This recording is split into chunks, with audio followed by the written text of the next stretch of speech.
El registre salarial obligatori va entrar en vigor el passat 14 d'abril.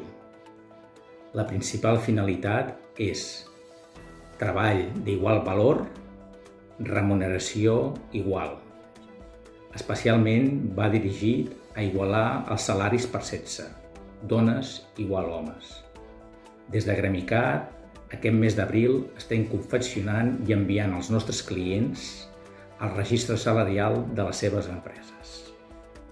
A Gremicat també hem estat informant de la nova normativa i també vam organitzar una jornada online que podeu visionar a la nostra pàgina web.